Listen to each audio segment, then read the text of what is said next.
secara de facto memang Cina sudah menjadi regional power, jadi sudah kekuatan regional.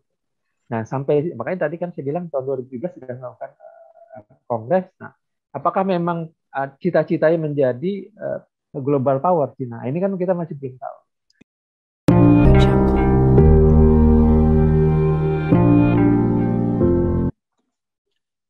Assalamualaikum warahmatullahi wabarakatuh. Salam sejahtera.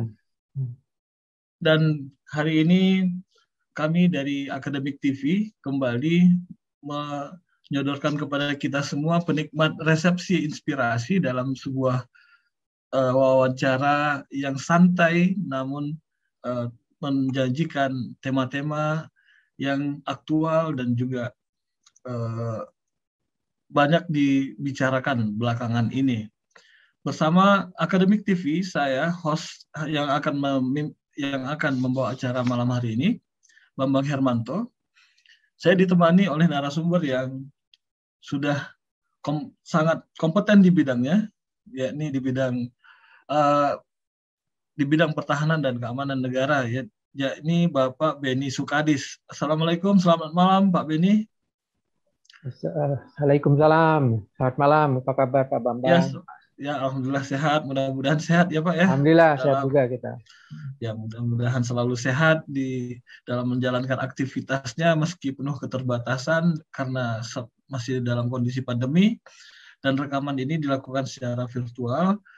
Dan malam hari ini kita akan mengajak para penikmat resepsi inspirasi Akademik TV sebuah wawancara yang bertemakan dari Laut Cina Selatan hingga Papua kembali bergolak. Kenapa?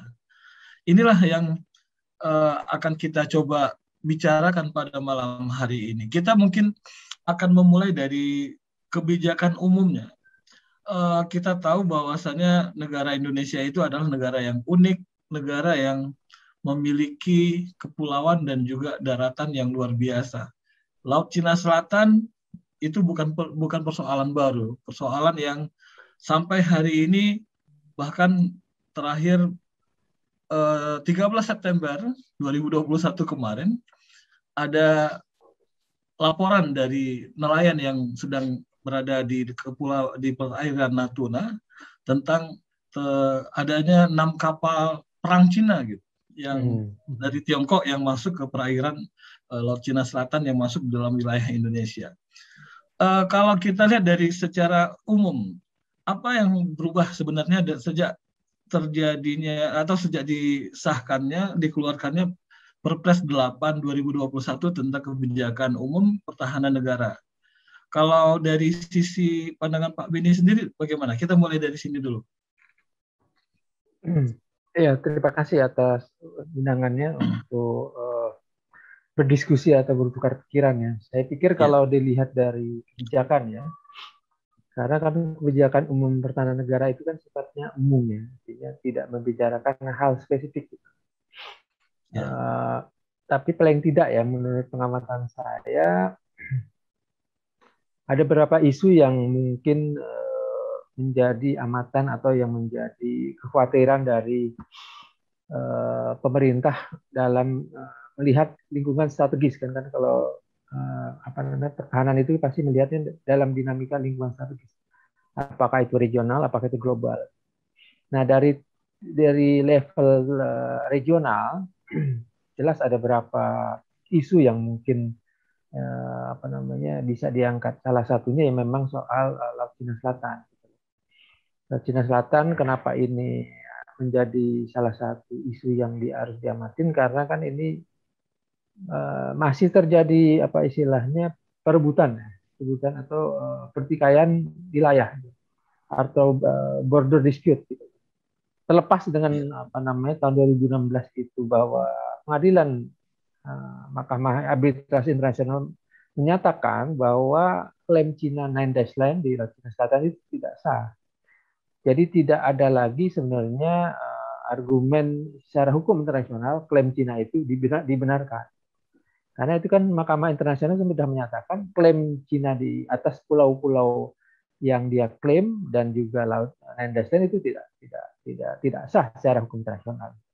Itu salah satunya, Iya. gitu kan, Cina Selatan. Makanya sampai saat ini baik itu Cina dengan Vietnam, Cina dengan Filipina dan juga Brunei dan Malaysia masih ada apa namanya perebutan apa namanya perbatasan atau perbatasan wilayah di laut. Soalnya kan kalau membicarakan perbatasan di laut kan tidak gampang gitu loh. Iya. Kita bisa mungkin melihat GPS, Pak. Tapi kan nggak Iya. ada patoknya. Nah, di maritim, di laut nggak ada patok, Pak. Kalau di darat, Iya. antara perbatasan Indonesia dan Malaysia ada patok. Kita bisa bikin patok. Nah, persoalan ini jadi agak sulit. Dengan klaim 9 line atau 9 garis putus oleh Cina berdasarkan apa namanya klaim historis bahwa dia dari kerajaan sebelum RRC artinya dan dia kerajaan Cina sudah mengklaim bahwa itu bagian dari wilayah dia Iya. secara historis kan ya tapi kan tidak bisa historis itu bahwa bisa dibenarkan gitu harus lagi kan harus ada berdasarkan hukum internasional sehingga pada saat ini Cina dengan segala kekuatannya Anda tahu kan Cina ini kan salah satu negara yang paling bisa dianggap negara ekonomi terbesar sejak 2 tahun lalu. Iya. Amerika berhasil apa namanya disusul gitu loh. Nah, persoalannya dengan kapasitas ekonomi Cina yang besar ini, tentunya dia punya tujuan cita-cita. Gitu. Cita-citanya salah satunya adalah bagaimana mengamankan wilayah kedaulatannya dia. Gitu. Tentu Iya. dengan segala macam kepentingan nasionalnya dia. Gitu. Dan ini yang terjadi sebenarnya. Jadi sebenarnya Laut Cina Selatan seperti Anda bilang bahwa memang sudah sebenarnya dari sisi isu sudah lama gitu. Karena Iya. Anda tahu sendiri sejak 90-an Indonesia sudah berinisiatif untuk melakukan perundingan dengan Cina dalam hal bagaimana eksplorasi wilayah Laut Cina Selatan dengan kerjasama ekonomi dan kerjasama bidang saintifik atau melakukan survei. Sehingga dengan kerjasama ini di antara negara ASEAN dengan Cina, kemudian juga melakukan apa namanya survei dengan segala macam, kemudian juga menentukan wilayah apakah itu dari sisi teritorial, apalagi sisi dari ZEE gitu kan. Nah ini yang menjadi persoalan. Jadi memang klaim Nendasland itu secara hukum internasional memang tidak bisa diterima. Yang bisa diterima hanya UNCLOS.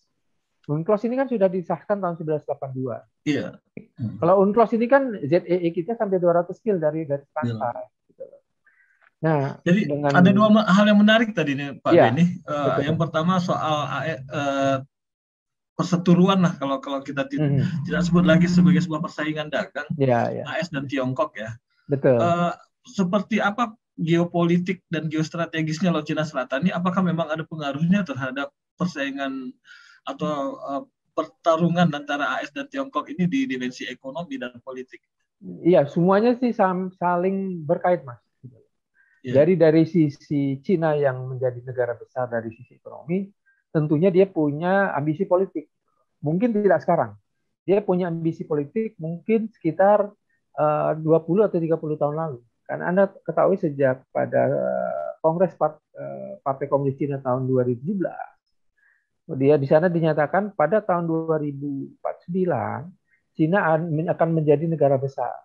Nah, persoalannya kan negara besar itu yang diklaim atau yang menjadi cita-cita oleh para pendiri para negarawan Cina ini ingin menjadi apa? Apakah ingin menjadi negara superpower seperti Amerika sehingga dia bisa ikut terlibat dalam yang Anda bilang tadi dalam kontestasi geopolitik dan geostrategis.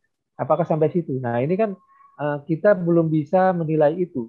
Cuman kan ada indikasi-indikasi. Anda ketahui kan sejak 10 sampai 12 tahun terakhir ini kan Cina telah banyak melakukan pembangunan wilayah di Laut Cina Selatan. Jadi pulau-pulau karang itu direklamasi, kemudian didirikan landasan udara, didirikan berbagai fasilitas pertahanan. Salah satunya adalah radar dan misil, jadi misil atau fasilitas peluru kendali dan segala macam. Dan ini kan dari sisi kontestasi geopolitik jelas dia mengklaim bahwa ini kedaulatan saya, terlepas dia itu tidak bisa disahkan dari sisi ekonomi. Tentunya Amerika sebagai negara adidaya yang sekarang secara de facto ya masih merupakan negara superpower lah. dari sisi anggaran, dari sisi terutama anggaran militer, Amerika itu sekitar 40%. Cina itu mungkin baru sekitar mungkin cuman masih sekitar 20% atau sampai 15%. Sehingga masih jauh. Jadi sehingga Iya. dari sekarang itu masih jauh jika Cina ingin menyusul.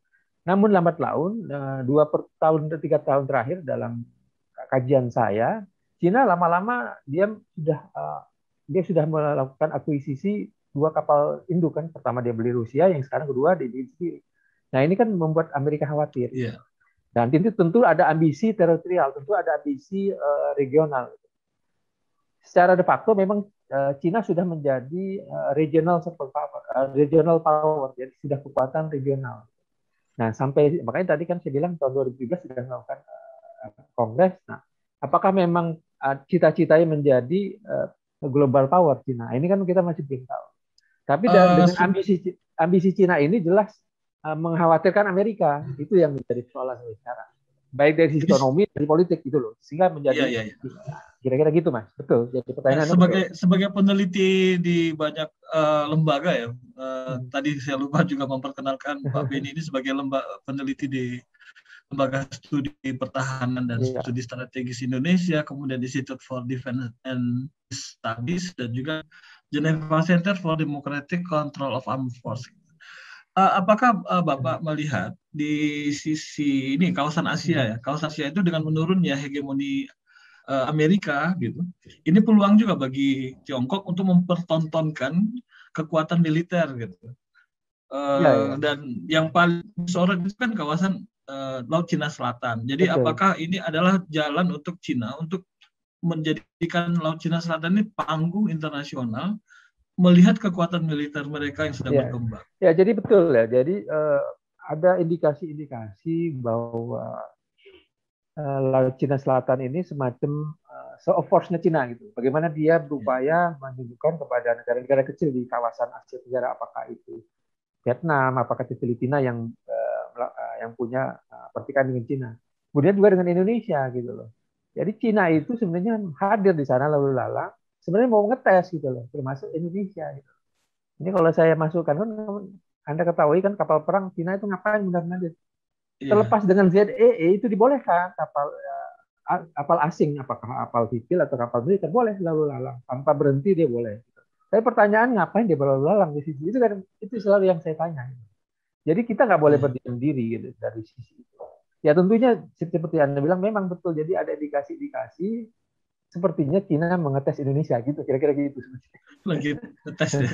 Ini Iya, memang selama ini biasanya kan mereka melakukan tes case-nya melalui illegal fishing. Jadi ada betul, betul, nelayan-nelayan yang betul. dia kalau tertangkap ya mereka lagi illegal fishing kan kasusnya tidak menjadi Hmm, besar gitu. Paling nanti betul, ada Undang-Undang Kelautan Internasional kita. betul. Kemudian ada juga kapal-kapal penelitian. Nah, Hmm, sekarang dengan masuknya awal September kemarin, menurut laporan walaupun menurut Kasal ya waktu itu belum menjadi ancaman yang serius, belum hmm, menjadi ancaman yang faktual bagi keamanan wilayah negara Indonesia. Tapi kalau secara ini Pak Beni melihatnya nanti ke depannya seperti apa? Apakah nanti mereka akan latihan perang di perbatasan ZEE kita atau seberani itukah mereka nantinya hmm. gitu? Saya pikir belum jauh ke sana ya. Artinya mungkin yang akan dilakukan terus akan mengirim kapal-kapal survei ke wilayah Natuna Utara ataupun wilayah Indonesia lain gitu kan. Ya, seperti saya ingat pada awal tahun ini 2021 Januari bahkan mereka lewat Selat Sunda juga kan. Nggak salah ditangkap, Oh, iya. bukan ditangkap, dikejar oleh Bakamla karena mematikan AIS-nya gitu kan. Automatic Information System-nya. Jadi itu jadi berapa langkah yang dianggap mencurigakan. Jadi memang Cina ini kan pintar ya, pintar dalam hal arti dia tidak mau berkonfrontasi ya, sebenarnya. Baik itu dengan negara besar, apalagi dengan Amerika, apalagi dengan negara tetangga. Karena dia punya kepentingan ekonomi gitu kan. Anda tahu bahwa Iya, 5, 6, 7 tahun terakhir Cina itu sudah merupakan investor kedua di Indonesia dan bahkan mungkin di iya. beberapa negara Asia Tenggara. Sehingga yang akan dilakukan memang mengirim kapal survei, mungkin juga tadi mengirim kapal perang, tapi nggak hanya lewat saja gitu. Nah, ini kan soalannya kan sampai sejauh mana gitu loh. Yang jadi persoalan kan yang justru ketakutan nelayan-nelayan kita ataupun berbagai aktivitas ekonomi bahkan akhir Agustus kemarin kita kan sudah mempersiapkan drilling dengan ada investor eksplorasi minyak dari Rusia dan Rusia dan Inggris itu kan yang dengan konsorsium dengan Indonesia. Ya kapal survei itu melewati nggak ya nggak jauh dari persiapan Ini, drilling di sana juga. ini termasuk yang drone launch kemarin, Pak. Ya Drone drone yang itu kan kemarin. ya tahun lalu betul itu Cina Ya, juga. drone itu Nah ini kan apakah memang betul. cuman untuk drilling atau ini Enggak. spy Kalau gitu? drone itu lebih untuk mencari data dan informasi. Karena apalagi kan Ya. laut dalam kita itu kan ya unik ya. Artinya Hmm. banyak celah-celah yang mungkin bisa saja jadi tempat sembunyi kapal selam gitu kan. Nah, yang punya kapal selam yang canggih kan selain Amerika ya Cina gitu kan. Mungkin Ya. kira-kira gitu lah. Nah ini kan kita harus siap siaga lah dan kita harus punya kewaspadaan lah, terutama TNI lah. Ya. TNI itu harus memiliki kewaspadaan. Bukannya kita curiga terus, bukan. Ini kan namanya kepentingan dan kedaulatan nasional itu harus menjadi prioritas utama bagi pemerintah untuk baik itu menjaga ZE ekonomi kita ZE Indonesia dari pencurian dari ikan ataupun juga menjaga sumber daya alam kita karena kan itu diatur oleh UNCLOS bahwa kita memiliki hak untuk mengelola terlepas nanti kita bisa kerjasama boleh gitu cuman kan harus ada di dalam kerjasama itu kan jelas harus ada timbal baliknya kan nah ini kan Ya. kita belum ada kerjasama dengan China. Nah ini yang menjadi persoalan gitu loh. Apakah pencurian ikan ini kan nggak mungkin dia minta izin sama Indonesia gitu kan mencuri Iya, ikan. iya. Walaupun memang bukan Cina itu bukan nomor satu yang ikut mencuri. Dan Ilegal